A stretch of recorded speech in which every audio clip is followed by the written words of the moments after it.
exactly what we finished up last time. One thing, the first step we talked about was defining what EDRs are. And there's a lot of terminology that's thrown out there, so I want to clarify what the terminology you might see when you're reading about EDRs.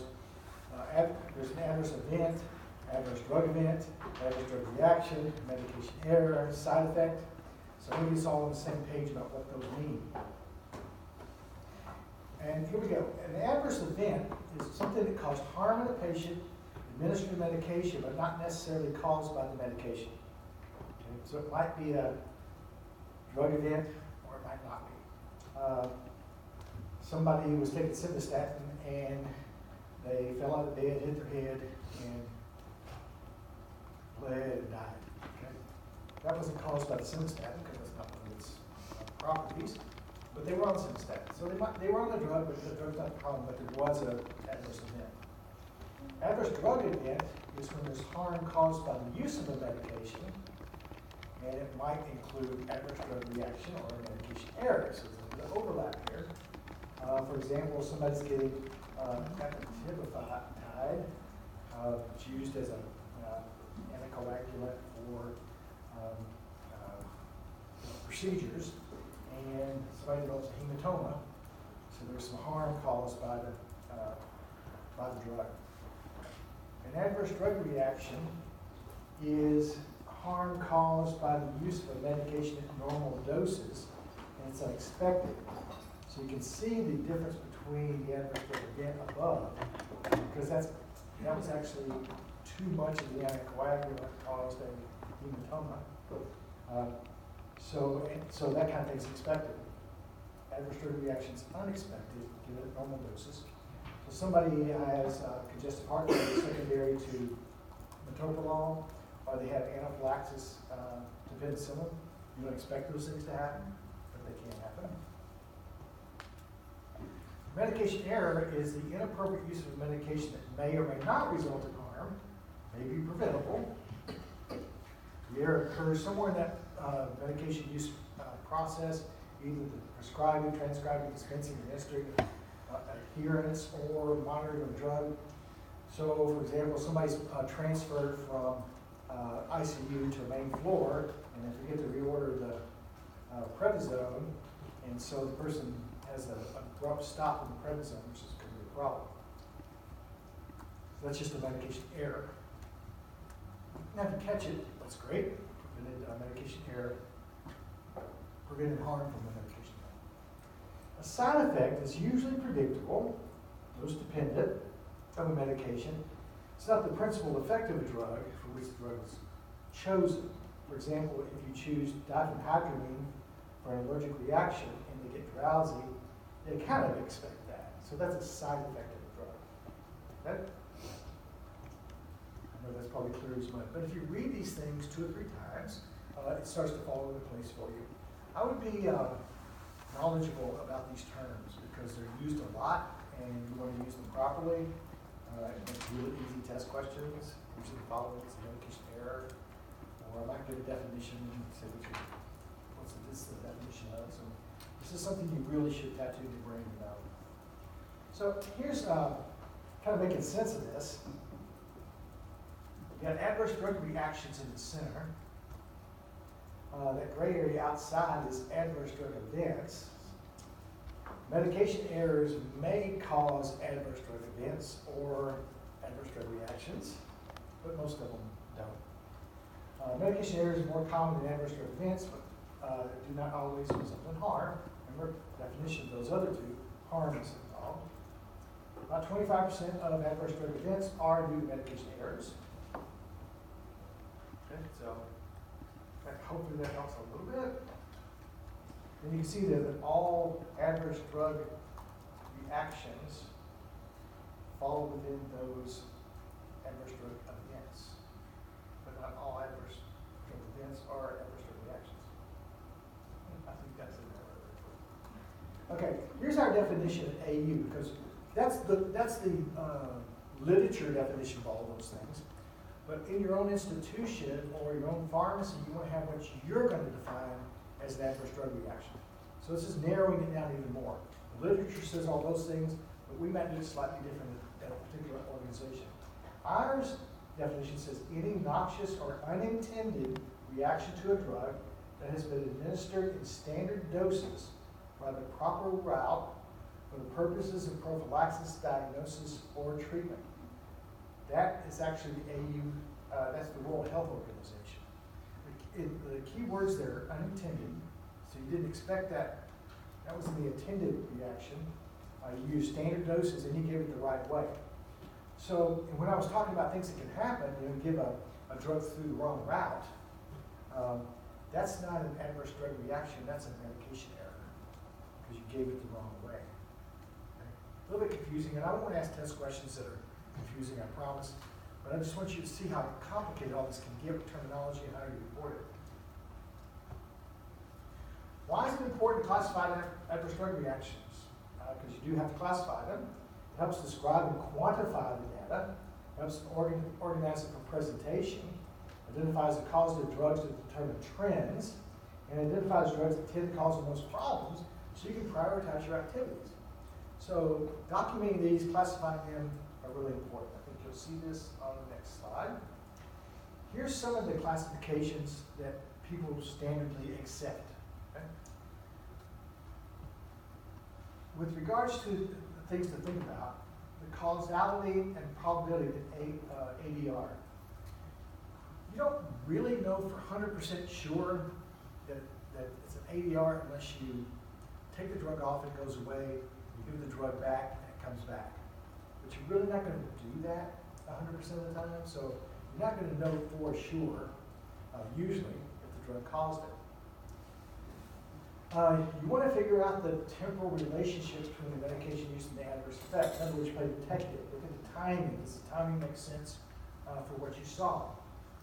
And then has that previously been reported in the literature? That's going back to that little diagram I showed you earlier. Now there's a tool for assessing whether or not the drug caused an adverse reaction. And that tool is called the Narangio algorithm. You guys ever heard of that before? Some of you yes, some of you no. Okay, well, you hear about it now. And here it is.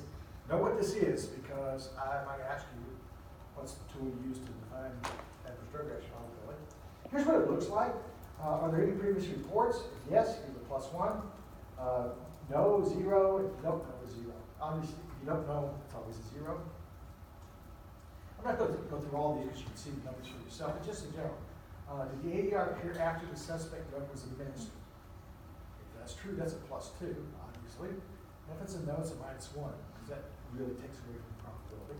And you go down the list here, and then you add these things up. And this is how you interpret it.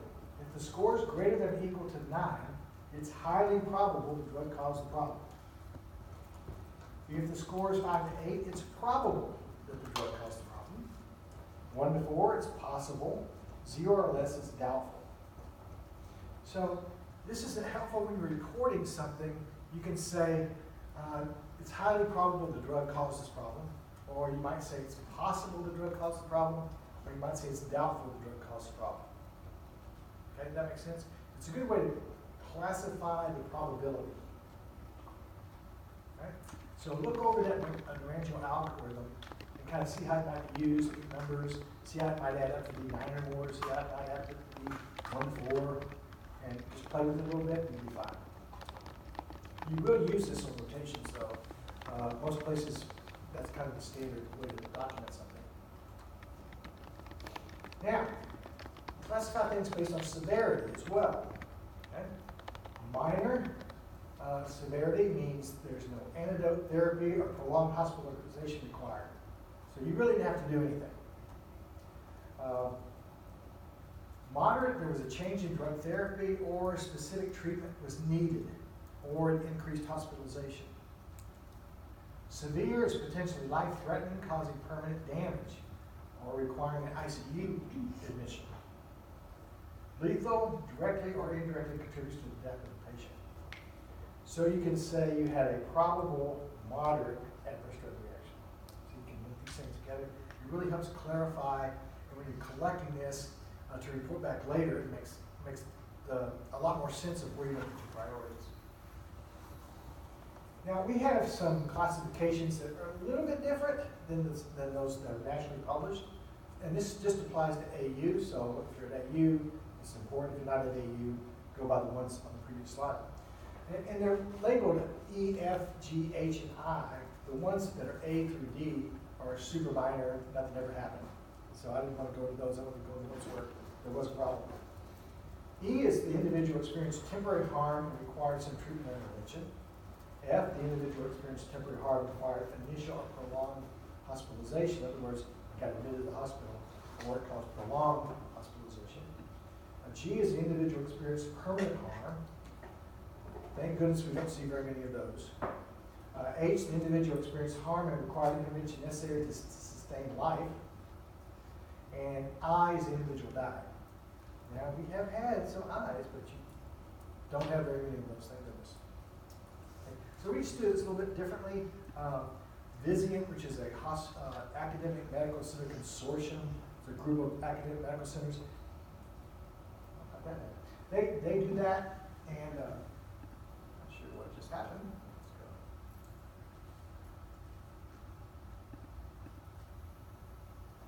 go. They do that so that you can have a big group of academic medical centers report things together, and you can see trends that way through a bigger organization. Okay, why is it important? It identifies the cost of drugs and helps determine trends. So you get this record and you can look back over things that have happened. Here's some examples of ones that had a major change in how we did things. The first one happened a while ago. I might have mentioned this during when we talked about Tristel's hemoglobin medications first year. I don't know if I told the story or not, but it's worth telling again. We had a series of cardiovascular events. Cardiac arrest, cardiac arrhythmias that resulted in codes, and they were coming from various ICUs where these drugs were being administered. And actually one occurred on the floor. And so we tried to figure out what's causing these cardiac issues, and we played detective, and guess what we found out?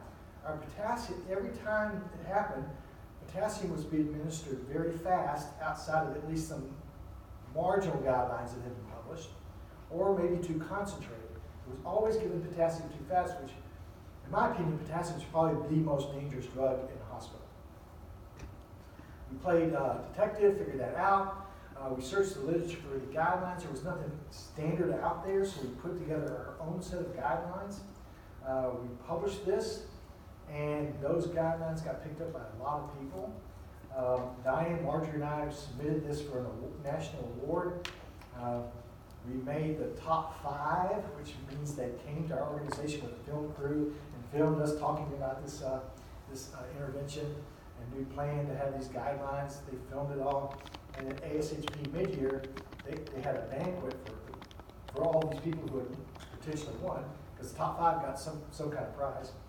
And so they played the videos, and we're all sitting there anxiously out of seat. We ended up coming in 2nd place, which was awesome. So we got a nice plaque, got some money, got a national award. They were playing the video of interviewing us at mid-year in the exhibit hall. It was really cool. So that was, and it was just because we documented and seen this trend and said, wait a minute, this is very consistent with what's going on. We got to stop this. The second one was IV phenytoin. We noticed a lot of reports of skin necrosis. We said, what's going on here? Why is this a problem in our organization? And it was because we were sending up the vials of phenytoin and the fluids, and the nurses were going to mix them, and they were doing it at the wrong concentrations. So now we do this separately. It comes from the pharmacy instead of being on the floor stock system. And I don't think we've had a report since. We implemented the system a few years ago. The third one is, I don't want to say it's comical, but I can't help but laugh a little bit. We had all these reports of methemoglobinemia. Now, methemoglobinemia, I'm going to pronounce it correctly. My wife laughs at me when I say methemoglobinemia. It's methemoglobinemia. We had all these case reports, and they were ordering, I think, one of the treatment says methylene blue. We kept seeing these orders. What the heck is going on? This is a really rare phenomenon, and we've seen a number of cases in the last few weeks. What's going on? So again, we played detective. Thank goodness we had those reports because we saw that there was a trend. We could see where it was happening. Turns out it was always happening in a procedure room. we go, let's investigate this. And what was happening, it was tied to 2 or 3 different nurses. And so we observed what was going on. To give benzocaine topical spray for most procedures, here's how you do it. I don't know if you guys can see me in distant sites or just see the slides, but either way, you can hear what I'm about to do. Okay? The proper way is 1 spray in the mouth. That's it. Okay? But the nurses thought, well, if a little bit's a lot, we really want to dead in the area, we would do it really well, and they went, no exaggeration.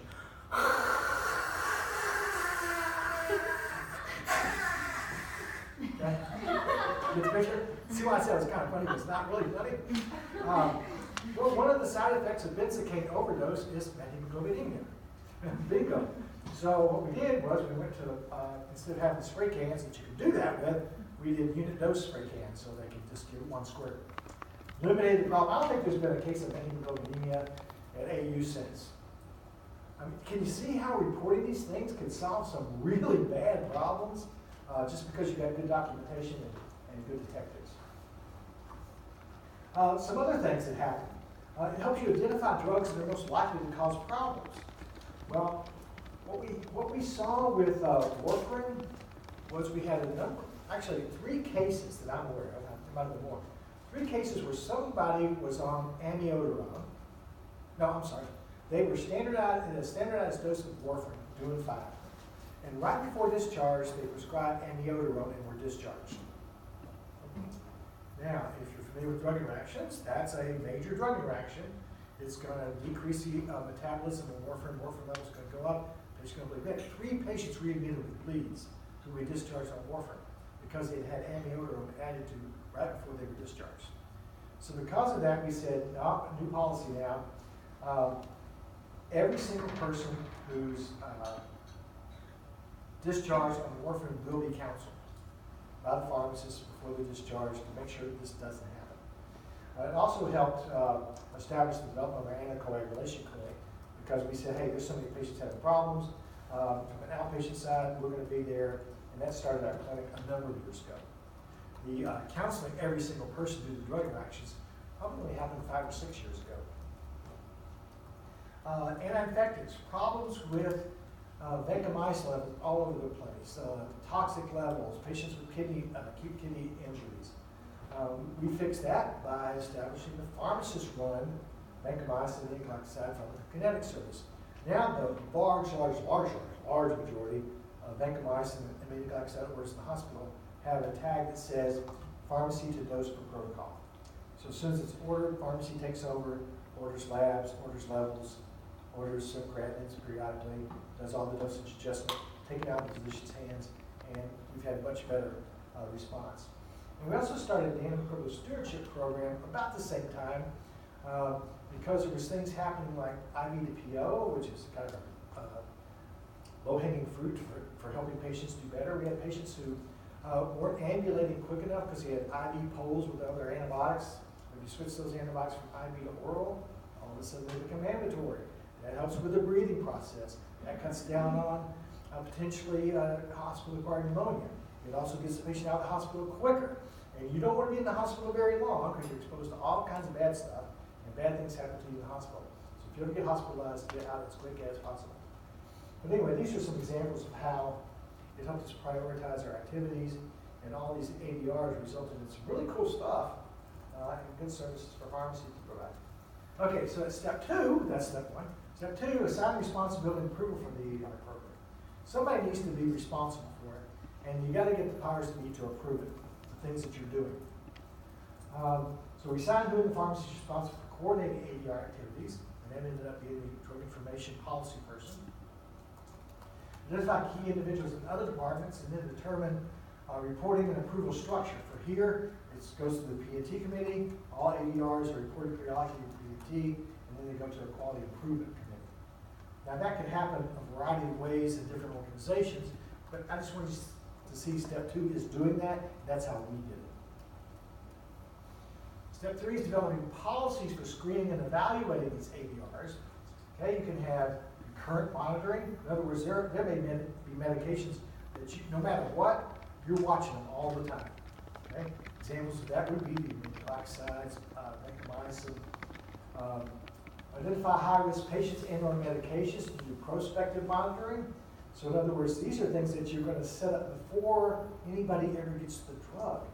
Now, an example of that is when we add a new drug to the formulary, and we feel like the adverse drug reaction profile is not really fully understood, we can send up a adverse drug reaction monitoring form to the nursing unit, and it just alerts the nurse that, hey, it's a new drug, we're not really familiar with all the ADRs, so if you see anything unusual, let us know what it is. So we've done something in advance of reporting. Retrospective chart reviews, occasionally we'll do that. Just looking for things like screening for some indicator or trigger drug. A trigger drug might be something like they ordered epinephrine unexpectedly. That's probably an allergy. They ordered diphenhydramine, another trigger drug, maybe to avert some itching, rash, or something that was unexpected.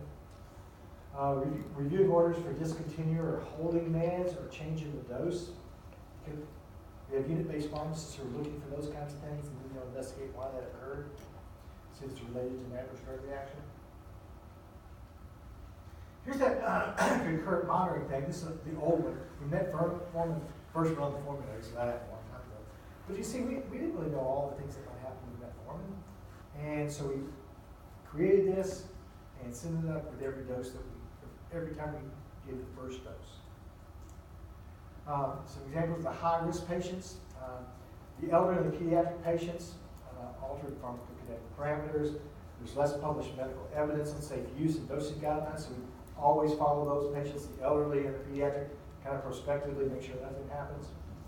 Patients with impaired kidney or liver function, there's a potential for drug accumulation, so we look at those prospectively. In advance, we always know, we're alerted when those things are true. We watch the patient closer. Now, the polypharmacy one has kind of fallen by the wayside because polypharmacy has been redefined. It used to be 5 drugs, but if you look at any patient charts at AU, good luck finding somebody only on 5 meds. I mean, times have changed. The types of patients who are admitted to the hospital are more acute, more sick. The ones who are less sick are not admitted, they're taken care of on an outpatient basis. So polypharmacy now just dropped that one, but it's a good thing to look at. Somebody comes in on 20 drugs, and I'm a unit-based pharmacist, I'm probably going to keep an eye on them. Look really closely for potential drug interactions, because the more drugs you have, the likely the interaction is going to be there. But polypharmacies, that whole world's changed. Patients are on a lot of drugs. Some of the drug triggers I talked about, these are things that would let you think, ooh, maybe something happened. For example, flumazenil down at the bottom is a reversal agent for benzos, so maybe they got too high of a dose. Naloxone's a reversal agent for opiates, so maybe they got opiate respiratory depression or something. Epinephrine, possible allergic reaction, maybe something very serious, anaphylaxis. And on the list there, you can see there's, and there's some lab triggers. All of a sudden, somebody orders a ditch level. Why'd they do that? They have side effects from the ditch. And pretty logical there. Here's an example. One of our students, Dr. Flint, did the study on triggers. The use of naloxone as a trigger for ADRs. They looked at all patients who received naloxone from April to September 2010. Kind of an older study, but still applicable today. They excluded any patient who had reversal for procedural use of the opiates. Naloxone was given in 4.6% of adult patients, and opioid-induced ADR was documented in 94.1% of these patients, 16 out of 17. The patients who received naloxone, 16 out of 17, received the appropriate dose of the opioid analgesic. The patient just responded unexpectedly. Reversal of the ADR reaction is documented in 82.4% of patient charts, and none were reported in the hospital database of ADRs. So all of a sudden we have a new little category we need to keep an eye on. And this is just a pie chart showing the results of the study. You can look at that at your region. Drugs involved.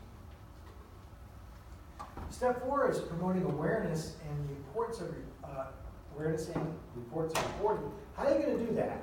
Well, there are multiple ways. You can email communications, newsletters, conferences, and services, and we use all of those at AU.